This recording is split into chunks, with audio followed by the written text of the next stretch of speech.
So in this segment, we're going to look at the Move Projects component of the Moves module. And when we go to Move Projects, we're presented with some tools here at the top where we can create a new project. We can actually take a project that exists and duplicate it so that we can just modify the fields that are part of the attributes of that project. We can delete a project, and we can open a project. And so here we're going to open the Harrison Reconfigure project by clicking here. And you notice it immediately jumps to the moves component of the project information record and is presenting me with a list of all the transactions that are currently part of this project. So what I'm going to do first is go over to attributes so we can actually look at what's in the project attribute record, which is all the details that go with this particular project, starting with the name, which is a required field. And you notice this checkbox here, which says show moves on open, which means we can skip looking at the attributes and go right to moves, which is typically what we want to do. We have another checkbox that can make this project private. So if I'm the person who's setting this up and I don't want anyone else to see it until I'm ready to show it, I can lock it down to just me. And finally, if I'm the administrator of this project and I'm letting people that work with me add and delete and change transactions in the project, at some point I may want to lock this project down and just execute it. At that point I can hit lock, which is going to prevent anyone else from being able to change anything in the project, even though they can see it. So they can see what's going on in the project, but they don't have any rights to change anything because I've locked it down. And if I have those rights, I can do that. So to the details in terms of who's the requester, who's it requested for, who's the supervisor, who's approving it, what kind of a project is it, in terms of category and class, and trades that might be involved, a narrative detail about what's going on with this project in case someone wants to know about it, what property building floor might be involved, dates that might matter in terms of when and how this thing's being executed, estimates of hours and dollars and charge tos, the typical things that may or may not be part of a project that you set up, but enough detail that if you needed it, you can have it. So that's what the project attribute record itself looks like. And you know what most people really care about here are the moves. So here's, and I'm going to, this little dialog box here is expandable so I can get a look at what's going on transactionally within the move, and so I'm able to see who is currently part of the move project in terms of what occupants are going to be affected here. And from the action standpoint, I can come over here and I can add move requests that might have come in that I might want to assign to this project. I can simply add occupants by clicking on the add occupants. I can add assets. I can remove people and assets from the project. I can export this out to Excel if I want to share this with people who might want to just edit an Excel spreadsheet, that kind of thing. And you notice execute moves and generate work orders are grayed out because in order for those to be live, I need to have picked one or more records in the thing. So if I click here and maybe I'll hold the control key down and pick 2 or 3 people, now you'll notice that these are now active, and if I wanted to move these 3 people right now, I could click here and click execute moves, and dialogues will come up with it would let me move these 3 people right now. If I wanted to generate work orders to move these 3 people, because in some organizations they want to drive every activity associated with a move through a work order, so they have the maximum documentation of what happened with the move. And by generating work orders, you are providing a record of everything that happened in a way that you could go back and review it if necessary.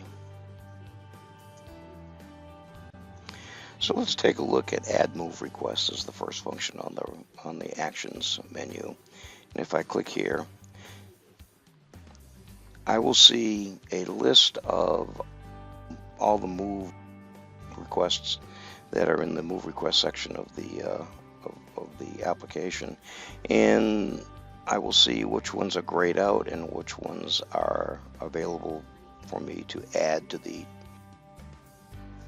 move project if I want to do that. So if I wanted to add someone, I click on them, or I click on as many as I want, and I say save, and they'll be added to the move project, and their information will appear here. So if I click add, you'll see that she got added to the project.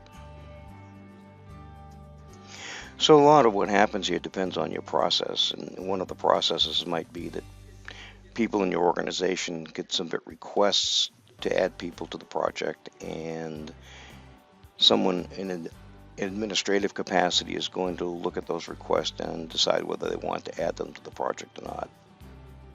The next function we want to look at here would be adding occupants. So if I click on the add occupants function, I get a list here of basically everybody who's an occupant in my whole database, and I have a little over 1,000 occupants here.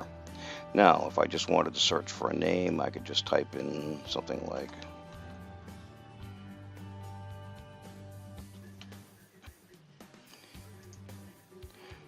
and I'll get everybody who has those 4 characters in their name. I may want to do a more detailed search where I open my filters, and here I can pick cost center perhaps, and maybe I just want legal services, so I put in legal. It comes up with that. I hit that, I apply, and you notice that right now I have 1,094 names. The minute I hit apply, now I'm down to 89 names, and then I might want to pick some people from this. In fact, an interesting search just to give you a sense of some of the things we can do here. My next being would be spaces 0. So if I apply that, now I have 63 people here who in legal who currently have unassigned to spaces. So now I've got a list of people who are homeless that belong to legal services, and maybe they're the people that I want to select and add to my move list. So I can pick them at will off my list, and then I can save those, and you'll see they immediately appear on the list. So that's the way you can take occupants and add them to a move project. Next, we'll take a look at adding assets to a move project. So I can click here and say select assets, and it comes up again with all the assets, whatever the list of assets I have in my database, and I have that ability to search. So I might search for workstations and filter it down to some workstations that I have, and if I wanted to add any of these to my move, I could click on them and say save, and they would be immediately added to the project as well. So if I click that and save, there you can see that got added to the project as well. Next, we'll take a look at removing items from the project. So what we'll do is we will come here and we will select a couple of items. So I picked an asset and a person, and I come here and I say remove. And you notice there are 2 items. Do I really want to remove these? I do. And now those 2 items are out of the project. So removing items is pretty simple. The next thing we'll look at in the move projects is the execute moves command. And here I have a move selected, and a dialog box comes up and asks me if I want to do this on the target date or today or some other date, and I can hit next, and it will actually execute that move and clear this transaction from the project. That's not what I want to do right now.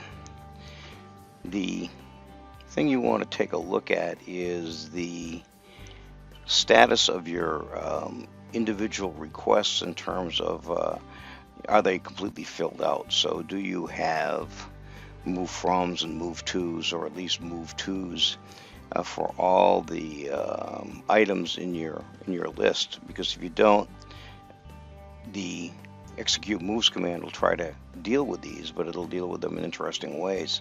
So let's take a look here. I'm going to pick 3 different people here to move. And I'm going to say, okay, so I want to move these 3 people. And so I come over here and I say execute moves. And now you notice my dialog box has changed a little bit in that it says, well, okay, we can go target date, we can go today, we can go some other date. And here it says, well, you're missing a move from. You got one move from that's missing, so there's a move from that's empty. So and maybe that's legit because the person doesn't have a space now, so that's fine. And then I've got missing move to 2. So that means there are 2 move tos that don't have any place to move people. And in this case, the only logical thing to do if there's no place to move them or no defined place to move them is to simply move them out of their currently occupied space, and that'll be the end of the transaction. Now that can be a legitimate transaction if, for example, someone's left the company and you're just emptying that space out, so you're just going to move them out. So, but the important thing to understand is that this dialog box will attempt to reflect the situation as it relates to either a single move or all the moves you're trying to execute in a batch mode at the time you want to pull the trigger on them.